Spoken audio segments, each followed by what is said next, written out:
have a new energy card in Home Assistant, which I want to show you. Here in the top left-hand corner of my dashboard, usually there was the percentage of the battery shelf and the Powerwall, but now this new card shows me the available energy. I'm using the modern gauge circular card, whatever it's linked down there, and it shows me some numbers in the middle and the graphs on the outside. Yeah, at the moment I've got 55.74 kilowatt hours still stored in all of my connected batteries.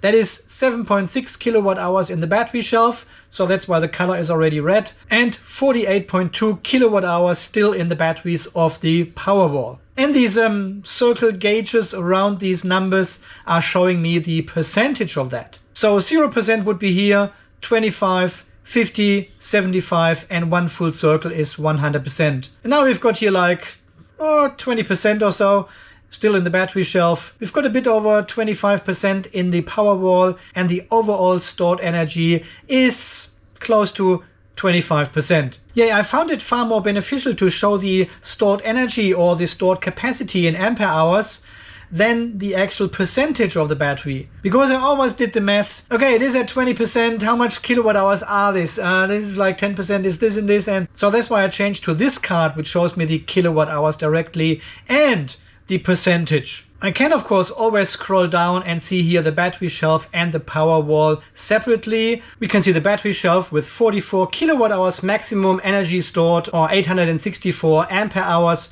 which is at the moment 18.7%. Yeah, so this little bar here from 0 all the way up there is 18.7. I guessed 20, so that's close enough. We also have the Powerwall here with 180 kilowatt hours of maximum stored energy, or 3,516 ampere hours, yeah, which correlates at the moment to 26.8% state of charge. And here again we can see this light green bar there going a little bit over the 25% mark. So overall I still got 55.6 kilowatt hours in all my batteries connected. So that's pretty good. But it is also pretty low. Yeah, we are getting close to 25%. 224 kilowatt hours maximum stored energy. And this is because we had now some shit weather for almost a week. Very, very cloudy. No sunshine at all. Rain, drizzle, shower, everything you can imagine. And there was no sunshine whatsoever. Yeah, but since yesterday we are back to sunny, hot Australia. So guys, welcome back to the show. Welcome back to the off-grid garage here in sunny and not so hot Australia anymore. We've got no fall down here, and I can already feel the reduced energy coming in from the solar. The sun is slowly going down behind the trees again. Shading is creeping in, but I'm still making enough energy. So it is all good. So in the last video we installed the Dbus quad port USB to UART controller there. It's running since perfectly fine, no problems at all. And as I showed you, we have now connected both Smart Shunts directly to the Victron system. Yeah, the Smart Shunt here in the battery shelf, which sits over there, and also the Smart Shunt of the Powerwall, which sits over there for testing purposes. It measures all the energy and everything going into all these batteries here. And as you have seen in the last video, this is also now connected to the Raspberry Pi running the Venus OS, the Victron system. So 2 Smart Shunts on one Victron system is usually not very beneficial, because we know only one of these Smart Shunts can be set as the battery monitor. Yeah, this is the device which tells the Victron system, this is my voltage, these are my amps, this is my state of charge. All the details the system needs to know to charge your batteries accordingly. All right, let's have a look how this looks like. We go into the remote console. Now, one further back here. Yeah, here you can see it. Yeah, we've got the Smart Shunt with 19% state of charge, as we have just seen in Home Assistant. 51.1 volts, negative 2 amps, and the Smart Shunt Powerwall, 27%, 51.3 volts. And only one of them can be the battery monitor. So I had a look around what is available on the market to combine these shunts together, aggregate them directly on your GX device.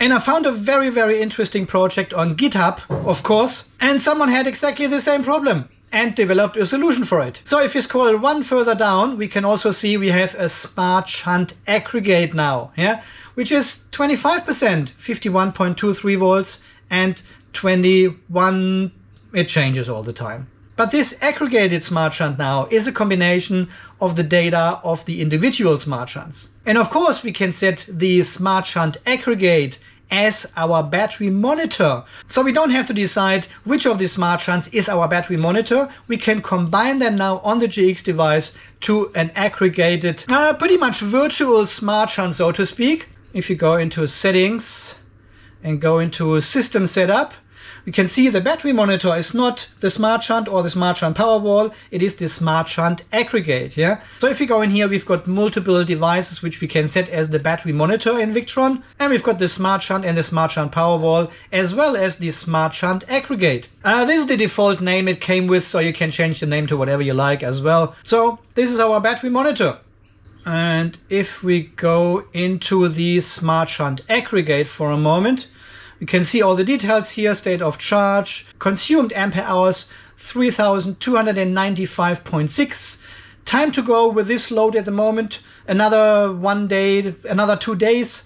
There's no alarm of any of the shunts. You can see this here: no low battery, no low state of charge, no temperature alarms, nothing. And here under device you can change the name of the device as well as see all the details of it. So how this roughly works is, with the current, it just adds up the current, yeah?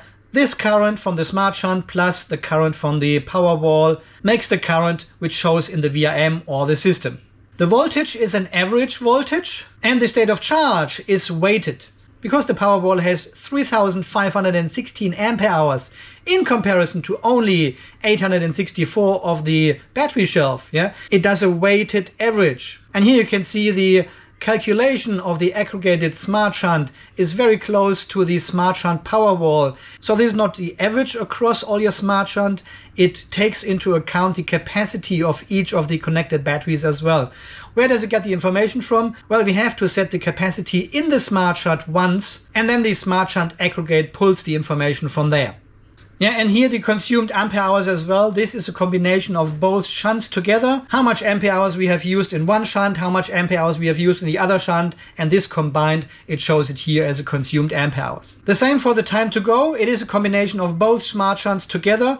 6 days and 20 minutes now. The sun is coming around and we're getting more and more solar, so that's good. And let's have a look in the Victron VRM for the off-grid garage. We are in real time and we can see the generator is running because I'm charging the vehicle at the moment. And if we go all the way down, we can see here the aggregated state of charge of 25.1% for all of the batteries. A weighted calculation depending on the capacity of the connected batteries. We've got an average voltage of 51.28 volts and a current which is in sum negative 9.5 amps at the moment.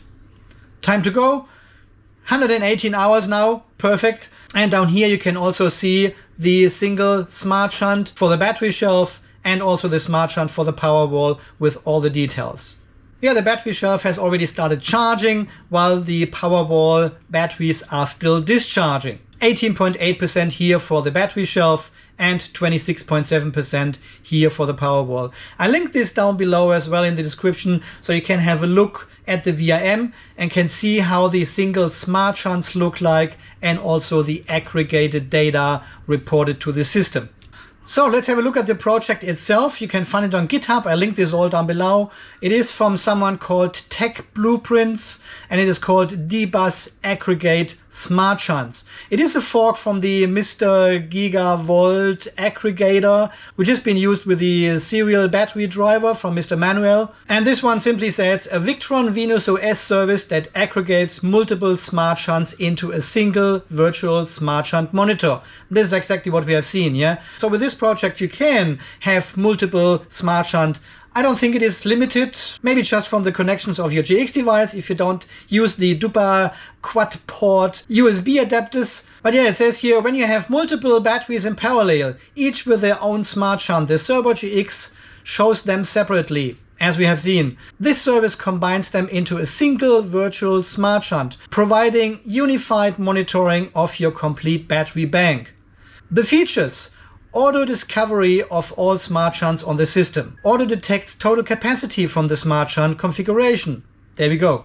Combines current, sum of all shunts. That's what we have seen. Smart voltage reporting. So in my system here at the moment it shows the average, yeah? But this aggregation prioritizes safety, reports the minimum on low voltage alarm and the maximum voltage of any of your smart shunts on high voltage alarm, average otherwise. So you can set a high voltage and a low voltage alarm in your smart shunt as well. As soon as you hit these thresholds, it takes the lowest voltage you can find or it takes the highest voltage you can find across all your smart shunt. So this is actually very smart, and that's why it is called smart voltage reporting. It does exactly the same with the smart temperature reporting if you have temperature probes connected to your smart shunt, which you can do. Yeah, it reports the coldest when near freezing and the hottest when overheating, otherwise the average. I don't have any temperature probes connected to mine, so this doesn't apply to me, but it will do it. Capacity weighted state of charge calculation. That's what we have seen as well. It also passes through all the alarms from the physical shunts, which is amazing. Aggregates history data, charge cycles, energy throughput, min-max voltages, all the data coming from all the single smart shunts going through this aggregation. Time to go calculation based on total remaining capacity. Well, that's what we have seen as well. Starter voltage monitoring, I don't know what that means. VE direct error counter aggregates from all shunts, perfect. Completely stateless. All the data are derived from physical shunts. So there's nothing to configure with this solution here either. So after the installation, this aggregator automatically finds all the smart shunts in your system and aggregates this together to one virtual smart shunt. There's no need to set up or configure anything here in this solution. There is a tiny ini file which you can further down here. Yeah, optional settings. So you can change the device name of the aggregated smart shunt, but this is what you can do in Victron anyway. The logging level you can set here. Update internal find devices. It's on 1 second, so it looks for new connected devices every second. Maximum update interval, find devices 180 seconds and log period every 5 minutes. So there are some very unimportant settings you can actually change. But I haven't done any of that. It runs just out of the box. So here it further explains how it all works. Yeah, and then there comes a section here, managing smart shunts via UI switches. If you go to settings, switches and find smart shunt discovery, you can actually select and deselect single switches. You can also use the Victron Smart Shunt as a DC monitor, which then monitors all your DC loads. And obviously you don't want this shunt to be aggregated with all the other shunts in your system. So you can enable single shunts. Shunt is included in the aggregate. If you turn it off, shunt is excluded from the aggregation. These discovery switches, they are not under settings switches. They are, in fact, and it only works in the GUI version 2 of the Victron remote console. You have to go in devices. You have to find your aggregated smart shunt. And here you can find the switch button. So it is actually settings, devices, smart shunt aggregate, and then there's the switch button. Yeah. So if you go in here, and we can see the smart shunt and the smart shunt powerball in here, which are both being used to aggregate the data. But you can turn them off. There you go. You can turn them off if this smart shunt would be only measuring your DC load. So here it is between history and devices. If we have a look at the GUI version 1, history devices, there's no switches in between. So it doesn't show in the old GUI. Which is understandable, so less and less features will work in the old GUI, and we have to transition over to the new one anyway at some stage. But this new UI does not run on my old tablet, unfortunately. And then there are some example cases here as well, which are explained. All the services to start, restart, disable, uninstall. Everything is explained here. Beautiful! What a nice project. Unfortunately, there's always an unfortunately. The installation was not as straightforward for this integration or add-on, I would call it, for Victron. Recommended one line remote install. So this is only this one line you need to install the service on your GX device, and this does not work. I could not get it to work on my device at all. And I tried the manual installation here as well. It did not work. It did not install it. So I started Googling, and my AI friend Peter helped me to solve this problem and get actually this whole integration or add-on installed. But it took me probably 2.5 hours to make it work on the Servo GX. Yeah, unfortunately the installer does not work, so you need to install it manually. So what I basically did, I went to this green button up here, code, and downloaded this zip file. Yeah, I unpacked this one and transferred it over to the Servo GX and installed it manually. And then we had to go into the, I think it was this file here, the Dbus aggregate Smart Shunts PY. I think this was the fairly long, yeah, this is the file where all the magic happens, where all the data comes together and it's being aggregated and so on and so on. This one recognizes all the smart shunts, which works a treat once the system is installed, but it did not the weighted state of charge calculation as promised. So the AI fiddled around with this code here and found the problem of it, but we were unable to rectify it. So this code actually reads the single capacities of each of your smart shunts and aggregates this together. And this calculation somehow does not work. It does not read the capacities correctly, automatically at least. So the AI has now hard-coded the capacities of each shunt into this code. So I have a bit of a modified Smart Shunt PY running on my system here. And whenever I change the batteries, I have to go into this code and change the ampere hours for the Smart Shunt. But it should do it automatically, but we couldn't really find out why it's not working. And after 2.5 hours mucking around, I said, now well, let's hardwire the ampere hours. It doesn't change that often anyway. And since then, it is working beautifully. It does all the weighted state of charge calculation, and also if there is a smart shunt alarm, it puts this through and acts accordingly, showing the highest or lowest voltage then, depending on which alarm you are triggering. Well guys, anyway, this is the new aggregator which I have been running since we installed the new quad port adapter for the Raspberry Pi. And I have connected all the smart shunts to the system now. And once you get this installed and up and running, it is working just fine.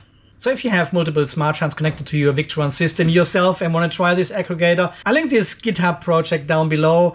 And I'm also linking my Dbus aggregate smartshunts.py file down in the video description. You can download this from my Google Drive and have a look what kind of modifications I've done to it to make it work. I will definitely open a request here on the GitHub side, and hopefully this guy responds and fixes it, because I think this is a fantastic integration or add-on for the Victron system here. I don't actually know why Victron doesn't do it themselves and integrate such an aggregator into their software, because probably customers would buy more smart shunts to connect them all to one system.